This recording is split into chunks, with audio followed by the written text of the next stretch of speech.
Lots of offense on Tuesday night as the White Sox even up the series, beating the Los Angeles Angels 7-3. Lucas Giolito did not have amazing stuff, but the bullpen picked up the slack of the offense, made you forget about the 3 runs Gio did give up.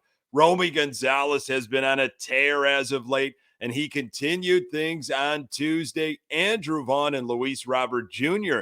had big nights as well. White Sox go for the series win on Wednesday afternoon.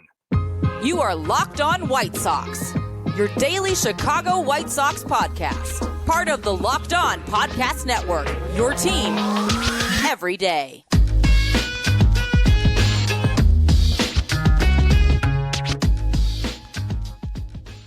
Hey, Sox fans, welcome back to Locked On White Sox. Thank you for making Locked On White Sox your first listen each and every day. We're free and available on all platforms. Follow us on Twitter at Locked On Sox.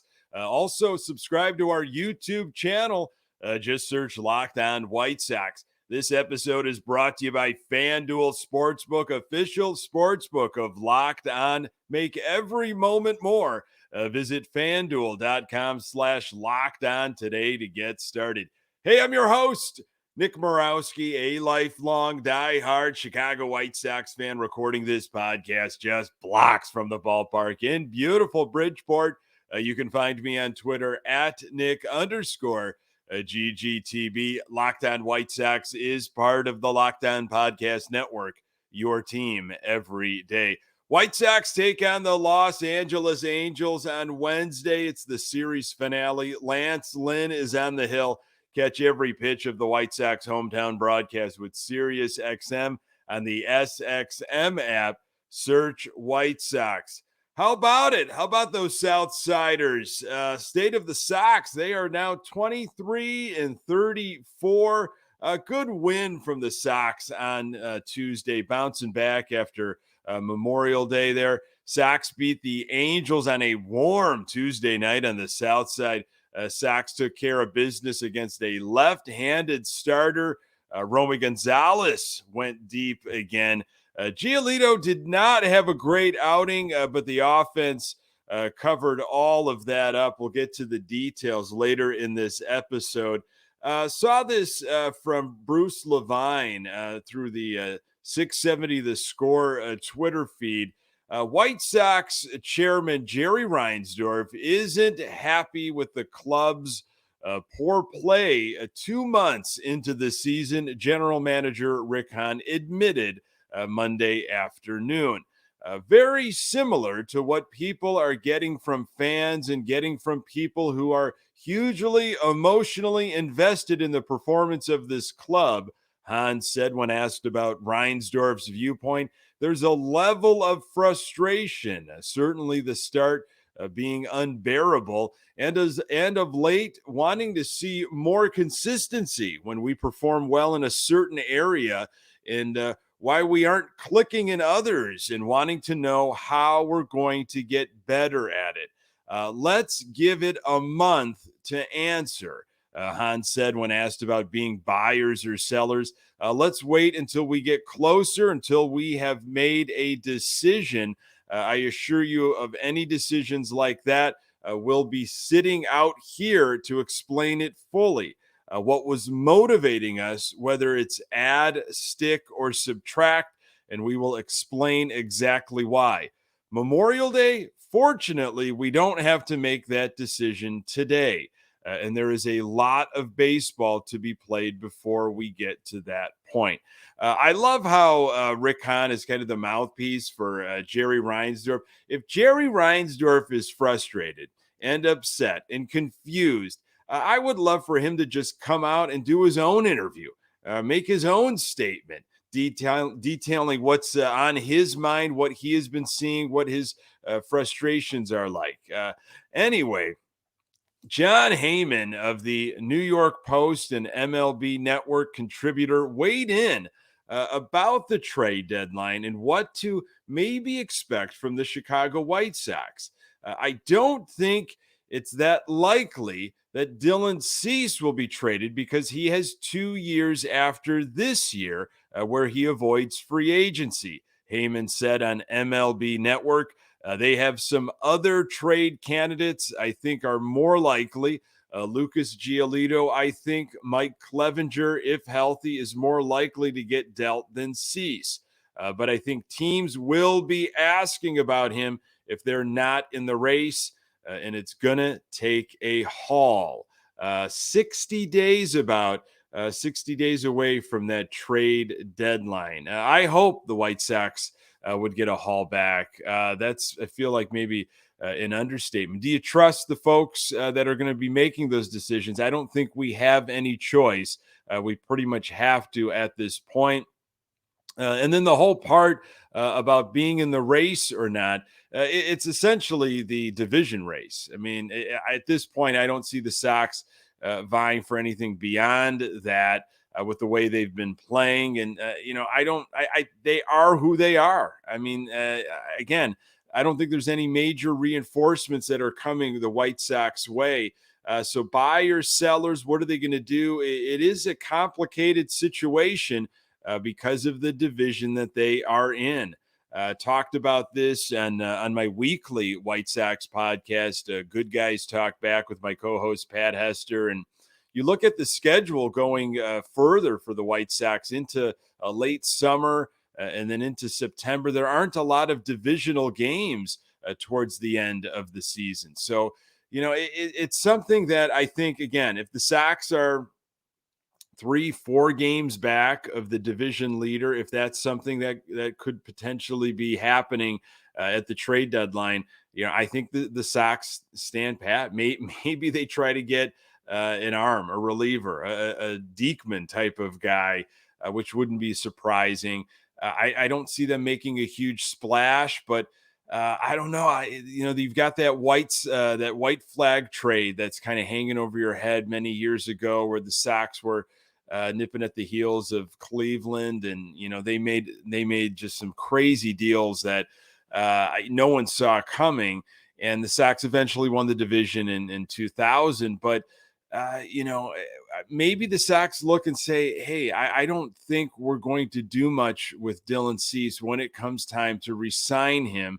So why not make a big splash and get as much as possible here and just really, not necessarily tear it down, but take a look at ourselves and say, we're not playing for this year. Well, let's look for a couple more years, get some guys that can instantly be put onto this team, into the starting rotation. I don't know. That's just, going off of what Heyman had said. I do believe it's probably Lucas Giolito more likely, and maybe even Clevenger. We'll see about that. But again, if Gio keeps it up and he can string some solid outings together before the deadline, maybe it is a guy like Giolito. But again, we've got a long ways to go, 60 days away from the deadline, and we are in the AL Central. Heading into Tuesday, White Sox were 15-13 in the last 28 games since April 30th, following that 7-21 start. Pitchers had a 3.06 ERA in 17 games since May 11th, the second best mark in the majors. Again, that emotional performance, that outing from Liam Hendriks, the comeback on Memorial Day. This is what Hendriks said after Monday's performance. I'll never be satisfied with mediocrity or being at the back end of the bullpen. Hendriks said, that said, I have to earn it. I don't want handouts. I will get there. They played a little bit of that press conference on the pregame on NBC Sports Chicago on Tuesday. He was in the bullpen warming up on Tuesday. He didn't get into the game, but really just a powerful moment on Monday. And then I really appreciated his words and what he said and where he's at mentally. And, not only I have to earn it, but I will get there. And I don't think anybody doubts that he will get there. And he'd be the 9th inning guy for the White Sox, probably sooner rather than later. News that kind of seems rather meaningless, but White Sox have traded outfielder Jake Marisnick to Detroit in exchange for cash consideration. So, Jake, we hardly even knew you. Off to Detroit. Maybe we'll see him this coming weekend when Detroit is in town. The offense put up a 5 spot in the 4th inning, and the bullpen kept things in check after Giolito gave up 3 runs. More on that in a moment. Today's episode is brought to you by FanDuel. Make a fast break to FanDuel during the NBA playoffs, because right now new customers can get a no-sweat first bet up to $2,500. That's $2,500 back in bonus bets if your first bet doesn't win. There's no better place to bet all the playoff action than America's #1 sportsbook. Visit FanDuel.com/lockdown and get a no-sweat first bet up to $2,500. That's FanDuel.com/lockdown. FanDuel, official sports betting partner of the NBA. White Sox face off against the Angels on Wednesday. Catch every pitch of the White Sox hometown broadcast with SiriusXM on the SXM app. Search White Sox. White Sox took care of business on Tuesday, beat the Angels 7-3. There was a lefty on the mound for the Angels to start the game. Berger was back in the 2 spot. Jimenez in right field for a 3rd straight game. Benintendi dropped to the 7th spot. Zavala behind home plate once again. But it was the 2nd time in less than a week that the White Sox jumped on a left-handed starting pitcher. So lineup all kinds of mixed up because of that lefty, but the Sox got to him. Giolito gave up a solo home run in the 1st inning. What new there? Bottom first. Berger flipped one to right field for a base hit. Luis Robert Jr. ripped a double down the left field line, got a thigh-high fastball and did not miss it. Berger went to 3rd, and Eloy hit a sac fly to the warning track to score Berger. A nice job by the Sox answering LA's 1st inning run. Game tied at 1. Top of 2nd, Robert and Eloy thankfully did not collide in right center, but there continues to be little to no communication between the two, or maybe it's just Luis Robert doesn't want to listen to Eloy. Robert came just coasting from center field all the way into right field. The replay showed Eloy yelling, "I got it, I got it." It's not the first time that this has happened. Thankfully, nothing serious occurred, but, I just feel like they're tempting fate. One of these days, Robert is just going to collide. I don't know what he is doing. I know he's got, the command of that area as the center fielder, but come on. I mean, that was Eloy Jimenez's ball. It really was. And that's me defending Eloy in right field. So tells you what that was like. Giolito was working pretty quickly, then issued a 2-out walk, no damage, 36 pitches after 2 innings, a walk, and 3 strikeouts. Bottom of 2nd, Vaughn led things off with a walk with 2 outs. He tried to advance to 2nd on a wild pitch, but had no chance. Andrew Vaughn is a slow man. Top of 3rd, Giolito had his slider working, looked comfortable in the 3rd, had Trout 0-2, got him to line out on a slider at the bottom of the strike zone. Gio did not allow an Angels base runner there in the 3rd. Bottom of 3rd, Zavala swung at the first pitch he saw and grounded out. White Sox do not see a lot of pitches, and they do not walk, worst in all of MLB.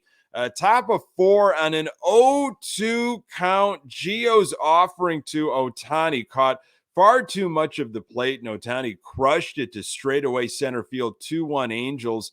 Gio rattled a bit by that home run, gave up a single, then went full count to Drury. He grounded out to Moncada. LA with a runner on 2nd with 1 out. Walsh shot one to right center, and it looked like Robert might have pulled up instead of going full speed. Maybe he was worried Eloy was going to come running towards him. Runners at the corner, and then Urshela with a sac fly to Robert. 3-1 Angels. Bottom 4, this was a wild 4th inning. Robert led off with a double. second double of the game, same spot as the first, down left field. I got to call him Mr. Danger. I talked about it in the offseason. When this guy gets going, and he has had quite a month of May, there's been some down periods, but look, you're not going to stay hot probably for the entire month. But you saw something on Tuesday where when he is dangerous and he is hitting mistakes, it makes everybody else around him that much more, I would say, dangerous, because it's like there's not a lot of places to hide. And what I saw from him on Tuesday, it just visions of what it could be, if he's clicking like this for a whole full season. So Jimenez with a broken bat, bloop single over Neto at shortstop. First and third, nobody out for the White Sox. Moncada walk, bases loaded, nobody out. What kind of White Sox offense are we going to see? Andrew Vaughn destroyed a changeup from Anderson to the gap and left center. Base is clear. 4-3 White Sox. Romy laced a double to right field. 5-3 Sox. Then he stole third, and the ball went into left field. 6-3 White Sox. Top of five, Gio's last inning. It was efficient. Did not let Ohtani hurt him again when he came up. Giolito, 5 innings, 4 hits, 3 earned runs, a couple of walks, just 5 strikeouts, gave up 2 home runs, 64 of 97 pitches for strikes with 17 swings and misses. Bottom of fifth, lots going on again for the White Sox. Bases loaded, 1 out, and Andrew Vaughn at the plate, and he grounded into a double play. Top of sixth was Reynaldo Lopez, and boy, he looked good. Bottom of six, Romy Gonzalez, solo shot, 3 games in a row with a home run for Romy Gonzalez. He knows Elvis Andrus is on his way back, and he knows Jake Burger wants to get in there and play some second base. It was 7-3 Sox. Top of 7, Lopez still in the game, struck out the side, had 4 strikeouts in his 2 innings of work. Is this maybe where we see Reynaldo Lopez moving forward? Kind of bridge the gap to maybe a Graveman or Kelly, and then eventually Hendriks in the 9th. Lopez looked comfortable. He was sharp.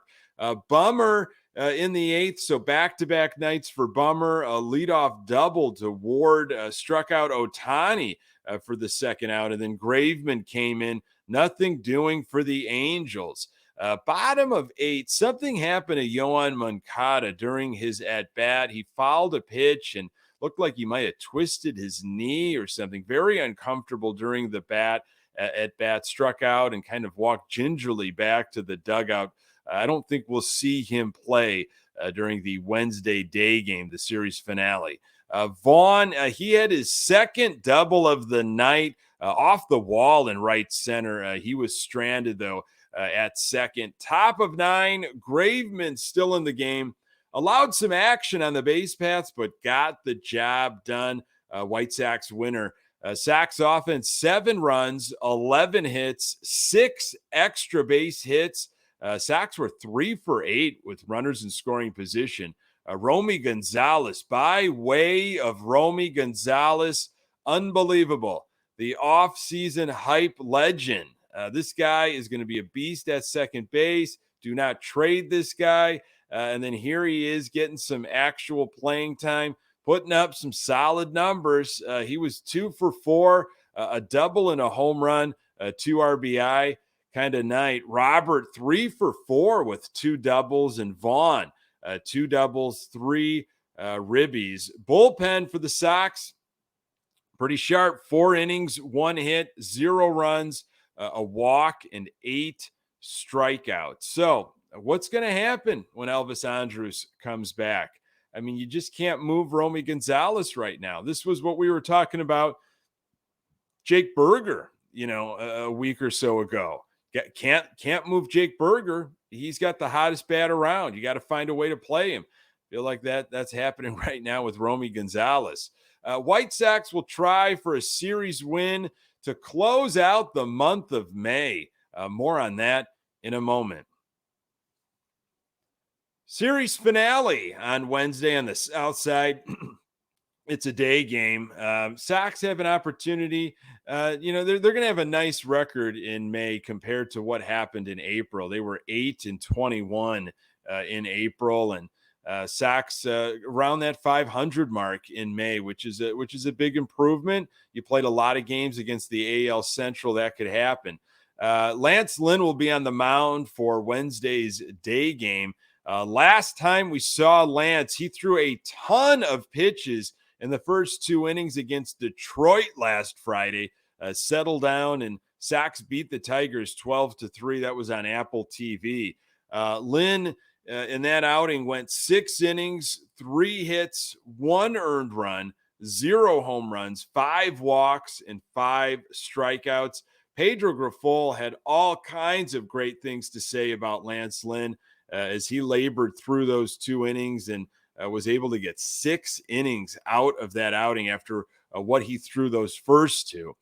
Lance Lynn has a record of 4-5 with an ERA of 5.83 and 72 strikeouts in 11 appearances this season. Lynn is 4-2 with an ERA of 3.30 and 53 strikeouts in 10 appearances against the Angels in his career.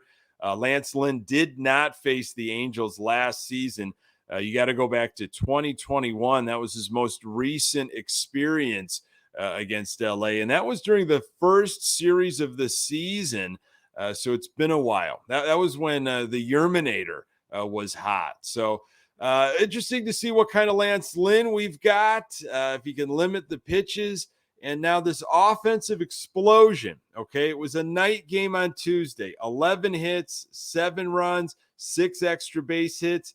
Now you've got a day game the following game. What kind of offense are we going to get from this Chicago White Sox team? If you've been following the team for a long time, or maybe even just recently, maybe bet on 2 or 3 runs. I hope that's all that they need.